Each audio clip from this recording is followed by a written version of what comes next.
What is going on, everybody? Welcome back to another week of NFL picks.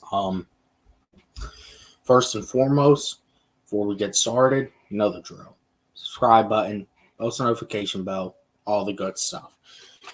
Week 10, and it means we're officially in the second half of the NFL season. We are officially going to go over that halfway point this week. We are officially in the second half, and the home stretch is not too far in the future ahead of us. So, there were some tough games to pick this week. You obviously got some good matchups here. The primetime games, obviously, a lot of people harping on.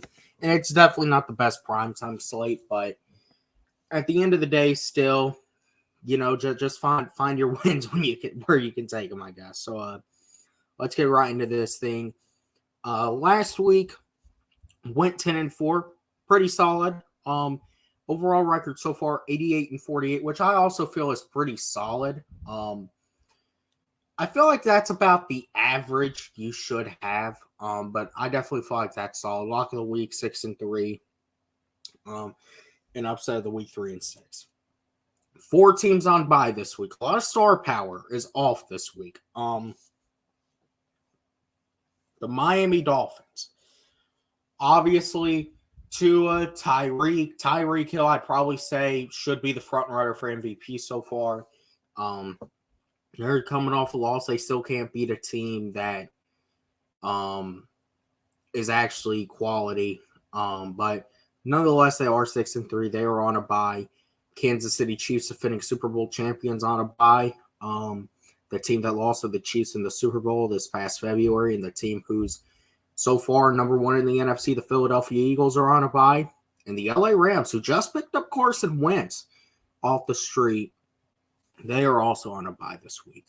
So getting right into this thing, Thursday night football, the 1-7 Carolina Panthers and the 2-7 Chicago Bears. Obviously, this doesn't scream. I mean, this does not scream intriguing at all. To most people, at least. To me, Carolina division rival. I will have my eyes on this game a little bit. Probably more than maybe anyone else will, just because Carolina is a division rival. Get to see Bryce Young. Is Justin Fields back for Chicago? Who knows? It's in Soldier Field Thursday night. Don't know what the weather's like up in Chicago, but this definitely just feels like it's going to be a sloppy type ball game. It's going to be nothing special, really. But, it just feels like that game that, it doesn't favor Carolina going up to Chicago and having to deal with. I mean, I don't know what the weather's going to be like, as I said, but, just having to go up there 1-7. But it honestly feels like they're going to find a way, and someone, maybe a Chuba Hubbard, maybe a Miles Sanders finally comes on. Adam Thielen maybe carries them. It feels like this is just going to be a game Carolina's defense is going to come out and probably ends up single-handedly winning for them. This is not an offensive game, but it feels like Carolina's defense probably comes out here and does just enough to pick up the win. All right.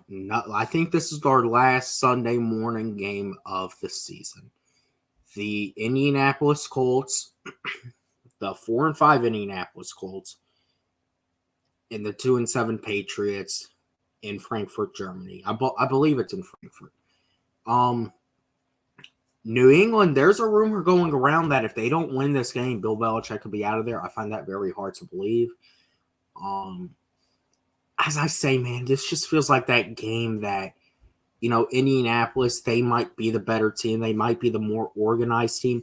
But this just feels like one of those games New England is going to come out and is going to, I think, really win off of their defense. It feels like Bill Belichick, even though, yes, he is probably on his way out there sooner rather than later, it just feels like that game where, I could see that defense finally stepping up, and I think they will. I think the Patriots, Not really much of an intriguing game to get up for 9:30 unless you're a Patriots or Colts fan. But end of the day, it just feels like this is a game New England's going to do just enough to come away with the win in. All right, heading into the 1 o'clock window. Got a good one here. 5-3 Cleveland, 7-2 Baltimore. AFC North battle. It should be a good game. Baltimore has been rolling so far. Now, Baltimore starts off the season rolling basically every year, and then they kind of come back down to earth. A lot of that has been because Lamar Jackson can't stay healthy. If Lamar Jackson can stay healthy, it will be a different case this year with Baltimore. That running game, not just Lamar, but the running game has been dominant. But you have Cleveland coming in. One of the better defenses in the NFL. I think we all know how Jim Schwartz calls up that defense at times. It can just be they can terrorize you, especially with guys like Myles Garrett on that front. Now, obviously, Baltimore, it's going to be a tough matchup to win because it's in Baltimore, division game. But it really feels like it's going to be a good game, tight ball game. This feels like a game that Cleveland is going to win. And I think this is division game. You don't know what's going to happen. It feels like Cleveland's defense is going to kind of put Baltimore's offense in check at times. And that offense is going to be able to do just enough to pick up the win. I think you're looking at this probably upset of the week. But I'll go ahead and I'll give this one to Cleveland, man. It feels like Baltimore is due for a loss. And I'll go ahead and give them it here going up against the Browns. So I think the Browns go into Baltimore and pick up the win. Next game. The 3-5 Packers and the 5-3 Steelers. Not an intriguing game really at all. Green Bay got a win last week versus the Rams. And Pittsburgh, a very quiet 5-3. They're winning games ugly, which I think you got to respect, find whatever means to win. But, this doesn't feel like an intriguing matchup. However, with that being said, in Pittsburgh, I think you got to go ahead, give this one to the Steelers. Going to be another sloppy ball game. Probably leans into a defensive ball game. Doesn't feel like Green Bay. I don't think they're going to be able to get much of anything going up there in Pittsburgh. It feels like mainly it's going to be Pittsburgh's defense that wins them this one. This game, another good game. Maybe you can say on paper could be a game of the week candidate. The 49ers have lost 3 straight games. They're starting off 5-0. They traded for Chase Young. They're coming off their bye week. And they're heading to Duval to take on the very quiet 6-2 Jacksonville Jaguars. You talk about two teams that, San Francisco, a lot of expectations for both teams at the end of the season. And, I think Jacksonville really, as I said, they're 6-2. They're a very quiet 6-2. They're not winning games how you would expect them to. They're really winning more so with that defense. However, this game just honestly, it feels like it's very hard to believe coming off a bye week and trading for Chase Young, but not just that, coming off a bye week, losing 3 straight, that San Francisco drops this game. It's very hard to believe that. Could Jacksonville keep it competitive at times? Yes. But this feels like a bounce-back game for the 49ers in that offense. I could definitely see a George Kittle getting big involvement in this one.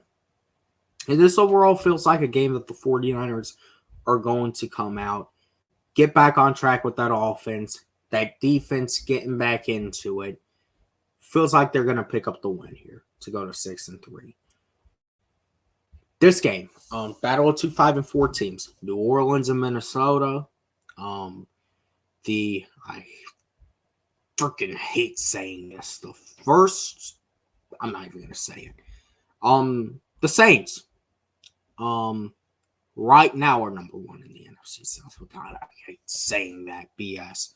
5-4 Minnesota, who, I mean, let's face it, left me absolutely shell-shocked last week. But it's always a good game when these two teams meet up, just taking out the bias perspective for a second. It's always a good game when these two teams meet up. Josh Dobbs definitely will probably know those guys' names better. Justin Jefferson, could he potentially be back here soon with Minnesota? Minnesota, they lost Jefferson, they lost Cousins. They're not out of it yet. They're 5-4. They hold on to that final NFC wildcard spot. But the Saints coming into town, hate saying it, they have been gaining a little bit momentum. This feels like it's going to be a really good game, but it feels like one that New Orleans offense, I think, really probably shows up and ends up winning this game. I think this probably ends up being game of the week because it just feels like that game. It feels like this is going to be a good game, regardless of what your thoughts might be about either team. This feels like a good game, and it feels like a game that the Saints are going to come out and get a win in. Next game, the Houston Texans, man. CJ Stroud is the truth. We all know it. At 5-3 Cincinnati, the Bengals, after starting 1-3, they're getting right back into it. Vintage Joe Shiesty, Joe Burrow, getting that offense going. You're looking at it, man, this could be a very good game. It's a big opportunity for Houston to potentially prove themselves as a legit team this year in the AFC. But going into Cincinnati, man, that's a tough game to win. So I think the Bengals win streak extends here. I'll go ahead, get this one to the Bengals. I think that offense is going to continue to get it going. And Houston, man, just give it this offseason. They have a lot of money. Next year they are really going to be a problem in the AFC. They're still, I think, definitely in it this year, but next year, let CJ Stroud, he's only going to get better. So there's a bright future in Houston. But right now, got to give this one to the Bengals. Next game. This was the toughest game to pick all week. This really felt like a battle of two mid-teams, I guess you can say. It's really, it was hard to pick this game. You can see this in either way. Tennessee at Tampa Bay. Will Levis is the starter the rest of the year, as he should be in Tennessee. Tampa Bay, they started 3-1. They've lost 4 straight. It really feels like this is the Buccaneers team we were expecting coming into the season. But it's in Tampa. It was a very tough one to pick, just in terms of who's going to win. I could definitely see the Titans winning this one. At the end of the day, it feels like this is going to be a game. Baker and that offense, they're going to scratch together just enough to go ahead, pick up that win. And even though, I think Tampa Bay, they've really shown their true colors. Nonetheless, getting back to 4-5, Tennessee, they might have their guy, but there's still a lot of work that needs to be done there regardless. Heading into the 4 o'clock window, the Lions, the 6-2 Lions. I think they're coming off a bye week. I do think Detroit is coming off of a bye week, if I'm not mistaken. Heading to LA to play the Chargers. Chargers team that's won 2 straight. They're kind of gaining confidence. They're trying to get back into this thing in the AFC wildcard race. I think this is going to be another really good game. I think you're definitely going to see a 50-50 ball game here. The Lions, you definitely, I think, have to say are the more physical team, but it feels like in this game, it's going to come down to what offense can make the play at the end. And even though the Chargers don't really have much of a home field advantage, I got to give that to Justin Herbert here. I think the Chargers end up winning this thing. I think they get back over 500 as they really, they start to really creep back up on that playoff race in the AFC. So yeah, I'll go ahead and give this one to the Chargers. All right. To be honest, I probably will still put up a game preview, but oh man. I'll go ahead and say this. The Falcons in Arizona. Oh man. This is one of the most pivotal games of Arthur Smith's tenure here. And this is a must-win. This is a game that history, I think, shows we should very well lose. And I would not be honestly all that shocked if we did. But this also feels like a game that Bijan is from Arizona. He's from the area. This feels like a game where Bijan could come out and maybe they finally give him the ball a little bit more. They let him make some plays. Drake should be back this game. Heineke's still going to be in there. It feels like the offense, they might have, for their standards, a pretty all right day. I feel like the defense has to bounce back at some point. So I'll actually go ahead. I'll pick the Falcons here. Very reluctantly. This definitely feels like Kyler Murray's going to be back. Big story. So are the Falcons going to, against a rusty Kyler Murray, is this get right for Atlanta, or is this welcome back Kyler Murray for Arizona? It's to be seen. But right now, I will pick the Falcons, even though I could very well be wrong. I'll go ahead and pick the Falcons. 425. The Giants and Cowboys. God, man, this is a tough one. This is going to be a tough one to watch if you're a Giants fan, man. Talk about a disappointing season it's been. I expected the Giants to honestly take a step back, but I didn't think it was going to be this bad for them. It does not look good for New York in this game. I'll go ahead and give the Cowboys this win. Don't really got to explain it any further. Lock of the week, I'll go with it. Going to give the Cowboys this win. Bounce back win. 425 in Seattle. Washington coming into town. I'll say this. Seattle is winning, but they're winning. They're really winning with that defense. They are. Geno Smith, he hasn't looked like what he looked like last year. He's kind of come back down to earth. It feels like this is going to be another game where Seattle's defense is probably going to end up winning them this game. So I'll go ahead, get this one to Seattle. Nice defense is showing. Offense is just enough. It's a pretty sloppy game, 21-13. Seattle picks up the win. Sunday night football. The 4-4 Jets looking to bounce back after losing for the first time in a few weeks last night, getting demolished by the Chargers against a rejuvenated Raiders team with Antonio Pierce as interim head coach. I think this could actually be a pretty good game. I definitely think so. It's not the most intriguing matchup, but it could end up being a pretty all right game. In the end, yes, the Raiders, it feels like they believe in each other more. They're a more cohesive unit. But it does feel like the Jets are the better team. It feels like they come in here. Offense does just enough. Defense does pretty well holding up. It feels like they'll come in here and get the win to get back over 500.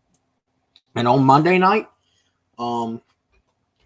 this game maybe would have had a different feel to it, week 5, week 6, but 3-5 Denver. I want to say Denver 2-game winning streak, then they had their bye week last week. Coming out their bye, Denver is looking to get another statement win. It's not going to be easy going into Buffalo and doing that, though. I think we all know that. Bills just coming off a tough loss against the Bengals. This feels like it's going to be a close ball game, scrappy ball game throughout.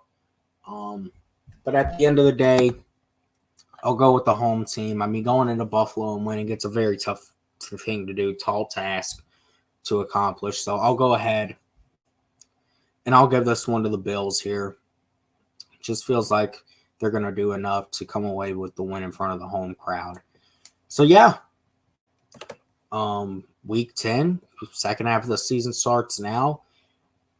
I mean, we're only a couple weeks from Thanksgiving, and then after that, it's the home stretch. So, yeah, got some exciting football ahead. I'll be back later this week. I will be doing a preview for the Cardinals game, maybe another thing as well. Till then, see you guys in the next one.